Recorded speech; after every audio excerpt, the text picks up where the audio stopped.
Doamnelor, domnilor, bine v-am regăsit. Din nou, Constanța vorbește, Antena 3. Constanța este alături de dumneavoastră. Iar astăzi, timp de aproximativ 30 de minute, vorbim despre una dintre cele mai mari mișcări sindicale din ultima perioadă.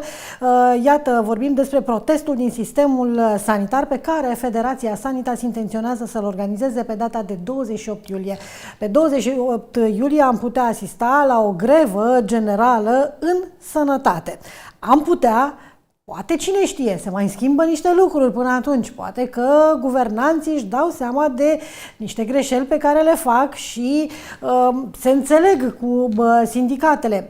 Este puțin, probabil, pentru că am văzut în ultima perioadă cum au stat lucrurile cu mai toate sindicatele din mai toate domeniile din România și, din păcate, cam toate discuțiile au avut același deznodământ, nemulțumirile au continuat, protestele au continuat. Să sperăm că poate aici în sănătate lucrurile vor sta altfel. Dar până atunci este bătut în cuie, ca să spun așa. Iată, vă spuneam, pe 28 iulie am putea asista la o grevă generală, pentru că cei de la Sanitas spun că dialogul cu guvernul a lipsit aproape cu desăvârșire și este nevoie urgentă de adoptarea unor măsuri care, pentru a le contracara pe cele care au dus până în momentul de față la reducerea veniturilor și a drepturilor salariale, pentru că, da, au fost luate niște măsuri la un moment dat, numai că măsurile acelea nu au venit în ajutorul oamenilor, ci dimpotrivă. Așadar, despre ce înseamnă acest protest, ce efecte ar putea avea el, discutăm astăzi cu invitatul meu, liderul Sanitas România, Iulian Pope. Bună ziua și mulțumesc tare mult pentru prezența în emisiune. Bună ziua, mulțumesc eu pentru invitație. Așadar, ce v-a determinat? Sunt convinsă că dacă îi întrebăm pe oamenii din câmpul muncii, ori să ne spună ne-a ajuns cuțitul la os, am ajuns la limita răbdării. Așa este? Ce v-a determinat să spuneți pe 28 iulie declanșăm greva generală? E foarte complicat să aleg doar câteva lucruri și o să încerc să le amintesc doar pe cele mai importante. Blocarea posturilor, lipsa personalului, personalul medical este epuizat. Lucrăm cu aproape 30.000 de lucrători sub normativul prevăzut de lege. Și cel mai important ar fi lipsa dialogului. Toată lumea vorbește despre o nouă lege a salarizării. Ministerul Muncii ne-a prezentat pe site un draft al acestei legi, după care l-a ascuns în sertar. Vedem doar declarații politice, acuze de o parte sau de alta, cum că toată lumea ar trebui să susțină acest proiect de lege pentru că se pierd bani din PNRR, bani europeni. În timp ce legea asta ascunsă, ca și cum ea ar fi un document care se aplică doar politicienilor. Nu s-ar aplica și nouă celor din sistemul sanitar.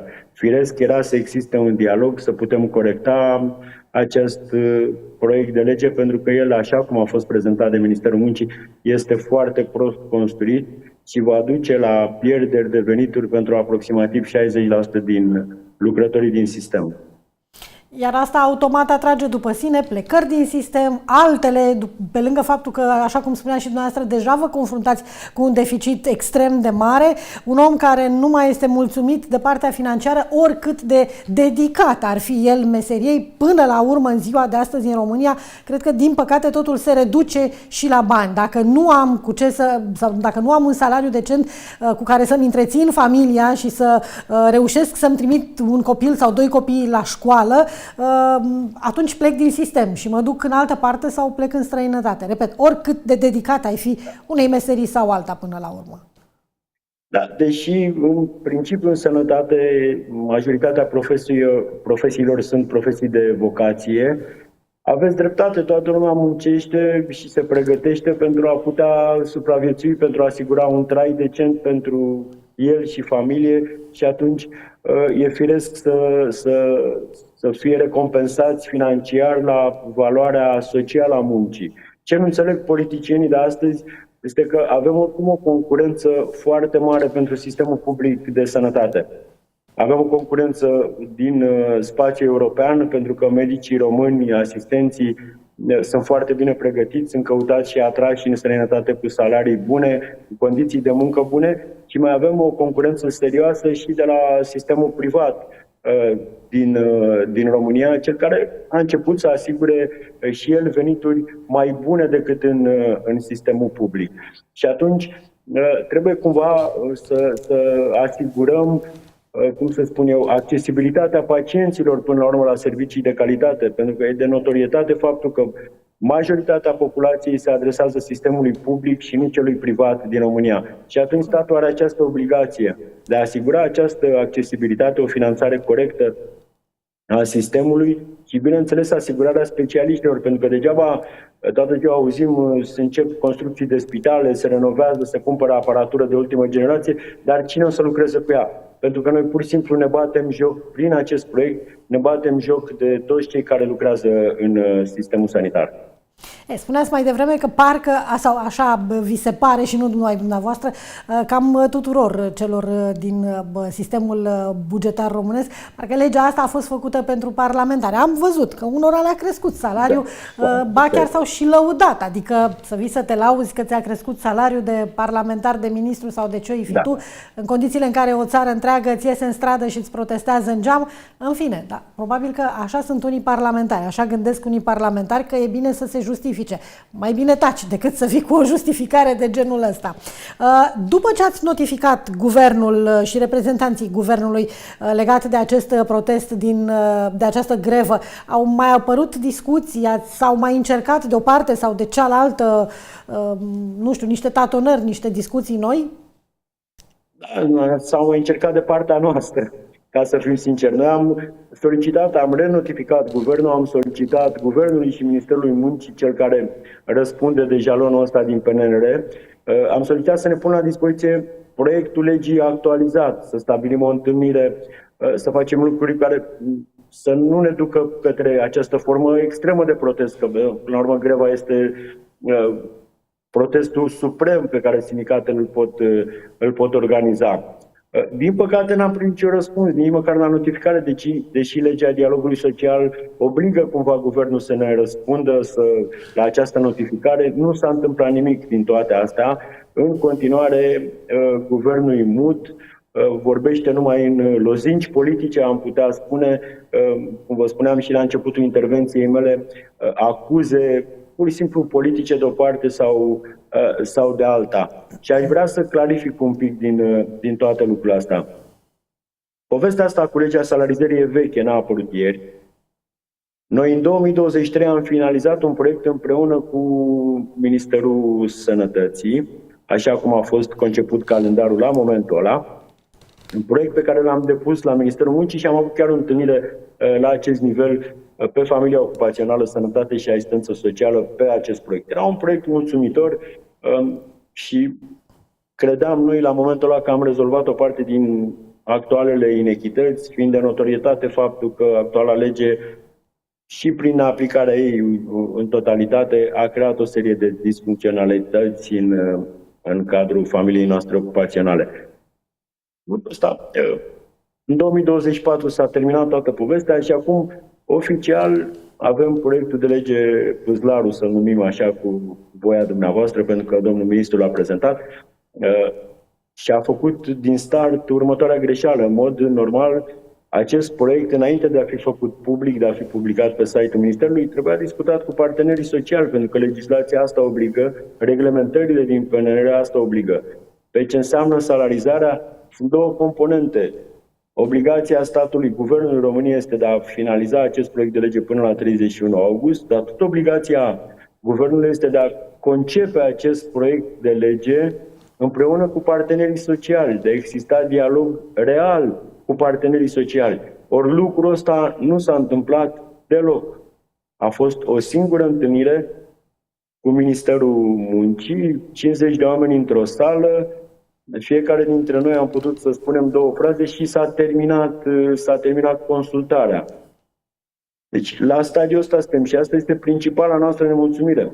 Pentru că toți colegii noștri trebuie să înțeleagă următorul lucru. Odată adoptat acest proiect de lege, el nu va putea fi modificat cel puțin 5 ani. Deci noi vom fi într-o situație incorectă din perspectiva salarizării, cel puțin 5 ani din cauza asta. Eu stau uneori și mă întreb cu cine Dumnezeu s-a consultat, s-au consultat guvernanții și miniștrii de resort, pentru că, vă spun, am avut invitați în emisiune din toate domeniile. Nu a existat unul din sistemul bugetar, mă refer, și din apărare, și din ordine publică, și din finanțe, și din sănătate. Am mai avut... Deci nu a existat un sindicat care să spună: da, noi am avut consultări și s-a ținut cont de propunerile sau de, revendicările noastre. Și în condițiile astea stau și mă întreb, repet, cu cine s-o fi consultat sau de cine a ținut cont în momentul în care Onor Guvern a făcut acest proiect, pentru că e clar că de ținut cont de revendicările oamenilor n-a ținut cont din niciun domeniu. Da. Sunt întrebări firești și noi ne întrebăm acum, chiar dacă nu suntem toți specialiști în matematică, totuși guvernul ne informează că vor fi cheltuiți 8 miliarde în plus în 2027 pentru salarizare. Așa cum spunea și noastră, fiecare familie ocupațională e nemulțumită de acest proiect. Ne întrebăm și noi, domnule, unde se duc banii? La guvernanți. N-ați văzut că la domnul acela calculul a ieșit că trebuie să ia în plus. Deci acolo se duc. Da. Pentru demnitari, în general, pentru anumite funcții, înțeleg că se poate din nou, apropo de discriminarea pe care această lege ar trebui să o elimine. Da, ne spune ministrul Puzdaru că a fost la Uniunea Europeană să ceară, domnule, posibilitatea de creștere etapizată pentru demnitari. Păi cere, domnule, pentru toată lumea, astfel încât să putem construi o lege corectă pentru toți, să o aplicăm etapizat și să fie bine pentru toți bugetarii, nu doar pentru parlamentari, miniștri, secretari de stat sau mai știu eu care funcții, pentru care funcții s-a negociat acolo. Totul se întâmplă fără niciun pic de transparență. Totul se întâmplă în spatele ușilor închise, nimeni nu știe. Ieri, prin confederațiile sindicale, au solicitat întâlniri cu toate partidele parlamentare, tocmai pe tema asta a legii salarizării. A avut loc cu președintele Camerei Deputaților și câțiva reprezentanți ai Partidului Social Democrat, și aceștia ne-au spus că, dom'le, nu avem proiectul în forma actuală. Deci nu există, nimeni nu-l are. Poate doar Puzdaru, să știu eu, cineva din familie. Acum, oricum, guvernanții au alte preocupări acolo decât rezolvarea problemelor țării. Noi nu avem un guvern stabil. Ne certăm unii cu ceilalți. Cine să preia guvernul, cine să nu-l preia. Automat, de restul, sau restul problemelor țării sunt pe locul 2 în momentul acesta. Nu mai sunt așa o prioritate. Dar e grav că se întâmplă acest lucru și probabil că până la urmă, da, este nevoie și de un astfel de șoc, așa cum este o grevă generală la care dumneavoastră v-ați gândit și cred că tot sistemul bugetar românesc ia în calcul astfel de proteste limită, ca să le spun așa. În momentul de față există revendicări nenegociabile, adică asupra cărora intenționați să nu renunțați în cazul în care, sigur, veți ajunge totuși la masa negocierilor. Dintr-o parte vor veni anumite propuneri, de partea dumneavoastră există revendicări la care nu veți renunța pentru nimic în lume? Sunt câteva lucruri care trebuie tranșate în acest proiect. Unul dintre lucrurile astea la care ținem foarte tare este ceea ce înseamnă continuitatea. Este o specifică sistemului sanitar și vorbesc aici despre gărzi, despre lucruri în sâmbătă, duminica și în sărbătorile legale. E vorba despre orele de noapte. Sunt câteva lucruri pe care trebuie să le reaccezăm, să le regândim în proiect. Un asistent medical care lucrează în ziua de Paște primește între 3 și 5 lei în plus pentru lucrul în aceste zile. E o jignire, nu știu cum să o numesc asta. Adică nu se poate să ne tratați așa și să vreți să nu facem acțiuni de protest sau să ne acuzați în spațiu public că nu ne așezăm la masa negocierilor. Noi ne așezăm, din păcate, guvernul nu vrea să se așeze și nu ne oferă nicio alternativă. Pentru că trebuie să fiu cinstit să vă spun că noi nu ne-am dorit să ajungem aici. Această grevă nu este deloc, absolut deloc împotriva pacienților, împotriva populației României. Din contră, este o acțiune de protest care vizează protejarea sistemului public. Pentru că accesibilitatea pacienților trebuie să rămână la sistemul public. Altfel, dacă noi golim de profesioniști sistemul public, populația nu va mai avea. Din nou vom trăi vremurile în care nu avem medici dintr-o anumită specialitate într-un spital sau într-un județ și vom trăi aceste drame efective pe care populația le-a mai trăit de-a lungul timpului. Abia am încercat să ne așezăm cât de cât și să asigurăm această continuitate a serviciilor medicale, și avem acest guvern care încearcă să ne gonească specialiștii afară, ori să ne vândă, vor să ne vândă pur și simplu pe 700 de milioane, în condițiile în care România cheltuiește sute de milioane anual pentru formarea medicilor și ține posturile ocupate. Îi pregătim pentru Europa de Vest sau, în unele cazuri, pentru sistemul privat. Asta este realitatea astăzi și noi despre asta vorbim în cadrul acțiunilor ăstora de protest, despre protecția sistemului public de sănătate din România. Domnule președinte, este clar că această nouă lege a salarizării, în forma actuală, va duce la reducerea veniturilor cadrelor medicale. Angajați care au avut deja de suferit, înțeleg, în urma ordonanței de guvern 7 din 2026. Deci deja s-au umblat atunci, nu, la salarii. Da, astea sunt lucruri care sunt câteva ordonanțe de urgență care punctual au redus o serie de drepturi pentru colegii noștri. Una dintre ele este ordonanța 7. Această ordonanță 7 obligă la reducerea de cheltuieli de personal în anul 2026 la 10% per total, pentru că ea va intra, practic produce efect obligatoriu începând de la 1 iulie. Va fi o reducere de 20% a veniturilor colegilor noștri.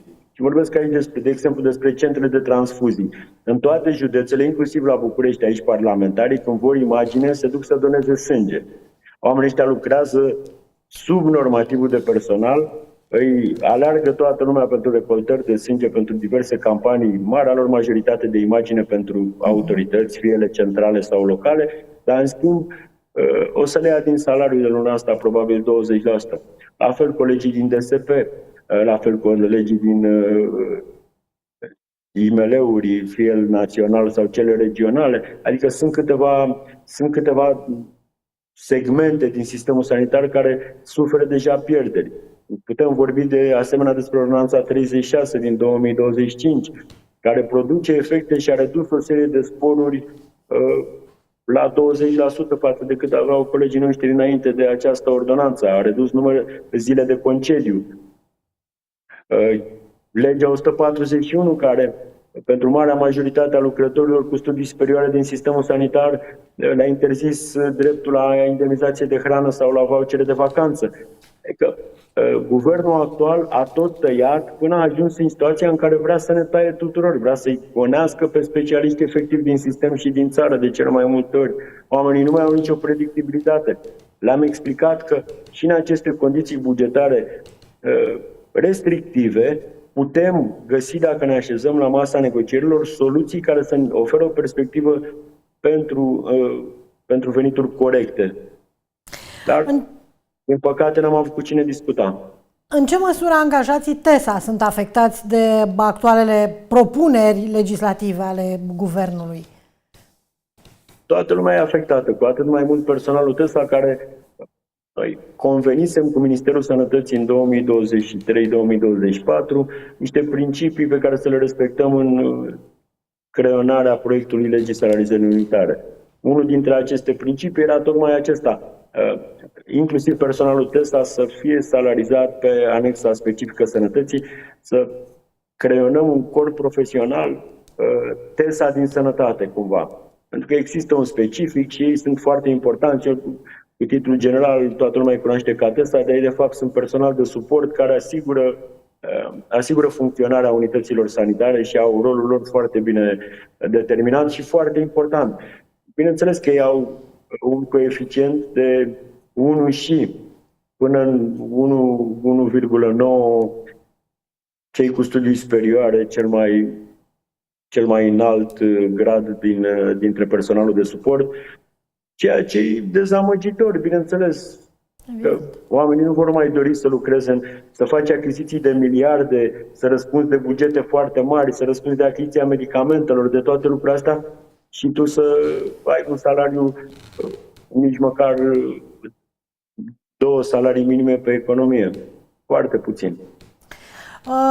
Ce efecte estimați că va avea greva generală asupra funcționării spitalelor? Practic, dacă se va întâmpla ca pe 28 iulie să declanșați această grevă, ce va însemna pentru tot ce înseamnă funcționarea spitalelor și unităților medicale în general? Cu siguranță sistemul va fi afectat.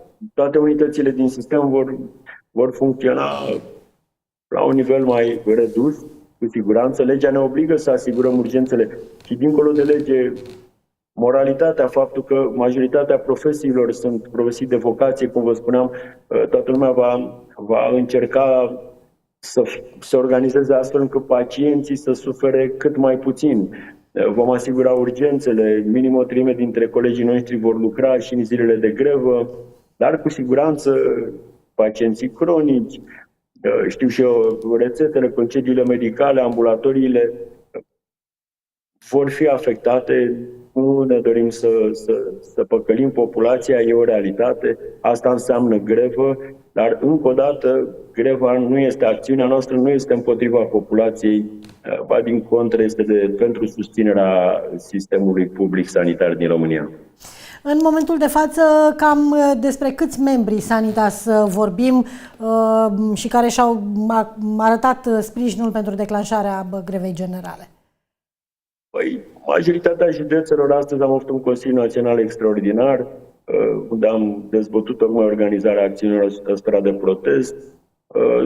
Undeva la o treime dintre membrii, cam toate județele le-au acoperite cu semnături, ceea ce înseamnă că până luni, la greva de avertisment, probabil jumătate dintre membrii vor fi semnat deja tabelele. Vorbim aici de 50-60 de mii, apreciem noi că până luni se vor strânge semnăturile astea. Surprinzător să știți că foarte mulți colegi care nu sunt membri de sindicat au aderat la greva organizată de Federația Sanitas, ceea ce ne bucură pentru că înseamnă că facem un lucru bun pentru sistem și suntem apreciați pentru activitatea noastră. Există riscul ca protestele să se prelungească după 28 iulie dacă revendicările nu sunt soluționate?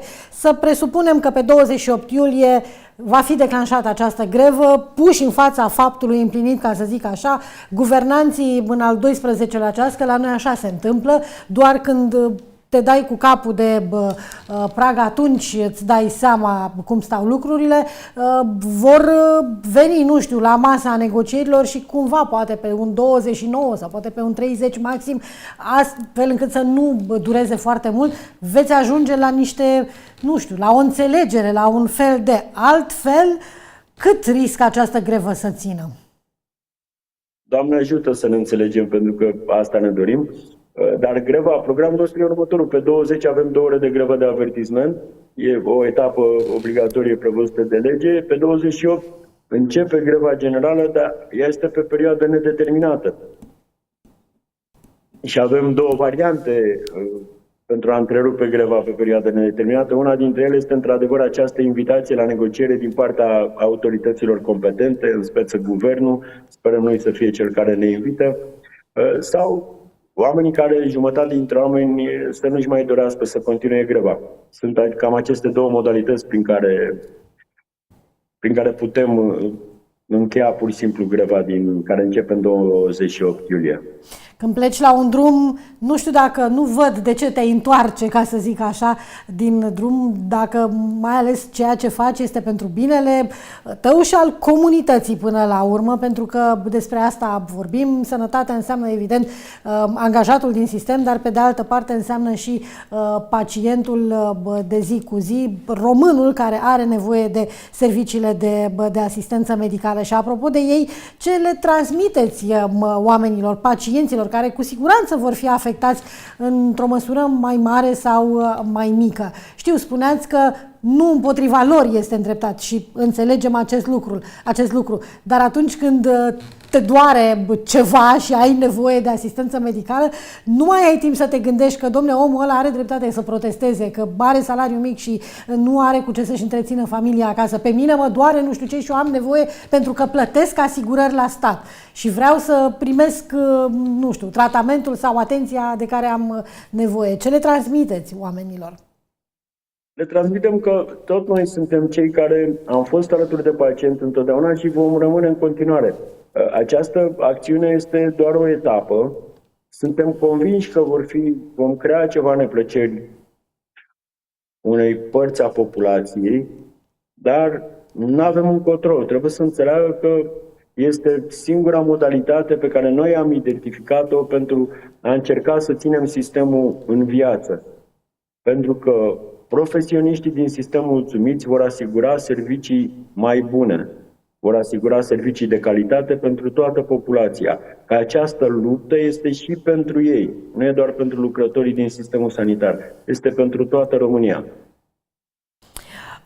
Ce consecințe, pentru că ne îndreptăm către finalul emisiunii, ce consecințe vedeți asupra sistemului sanitar dacă actualele politici economice și salariale vor continua? Dacă această minune, de exemplu, de legea salarizării va fi adoptată sau alte măsuri de acest gen ar putea fi luate, care ar putea fi consecințele? Prima consecință este golirea de profesioniști sau atragerea de personal nou, bine calificat, bine pregătit, cu și mai multă dificultate decât se întâmplă acum. Vă amintiți că înainte de actuala legea salarizării exista o groază de spitale care nu aveau medici. Corect. Acum ne vom întoarce din nou la această problemă. Probabil o parte bună dintre ei se vor gândi ce e mai bine pentru ei și atunci o parte vor pleca în străinătate, o parte vor migra către serviciile private de sănătate. Vă spuneam că oferă salarii atractive și în momentul ăsta oferă o perspectivă bună în carieră, oferă lucruri pe care statul român nu e în stare să le ofere. Și probabil asta se va întâmpla, o depopulare de profesioniști și de personal de îngrijire, pentru că astăzi, statistic, cea mai mare lipsă de personal este cel de îngrijire, infirmieri și asistenți medicali. În sistemul sanitar, pentru că e foarte prost plătit, dar funcția de infirmier nu mai e atractivă și atunci nu mai e nicio rațiune să vii să lucrezi în acest sistem. Gărzile pe care și astăzi le asigurăm cu greutate vor fi din ce în ce mai atractive. Nimeni nu va dori să lucreze în ziua de Paști și să primească 5 lei în plus pentru că așa dorește un guvern sau altul. Până în 5 lei pe oră în plus. Nici nu e vorba despre bani aici, este vorba despre atitudine, despre jignirea la care personalul medical e supus de un guvern, cred eu, incompetent. Despre demnitatea acestor oameni care... Da, despre demnitatea acestor oameni care, practic, cu 5 lei mi se pare că este călcată în picioare, pur și simplu. Despre asta e vorba. Exact. Domnule președinte, am ajuns la finalul emisiunii. Eu vă mulțumesc tare mult pentru prezența în emisiune. Evident că am aflat astăzi, cu ajutorul dumneavoastră, care sunt doleanțele oamenilor și angajaților din sănătate. Rămâne de văzut dacă, așa cum spuneam un pic mai devreme, poate în al 12-lea ceas, guvernul își va da seama de cât de gravă este situația și vă va invita la masa negocierilor și poate că se va găsi o soluție, astfel încât această grevă generală, măcar greva generală, să fie evitată. Încă o dată mulțumesc tare mult pentru prezența în emisiune. Doamnelor, domnilor, vă mulțumesc și dumneavoastră că ne-ați urmărit. Rămâneți în continuare cu programele Antena 3 Constanța. O după amiază plăcută. La revedere!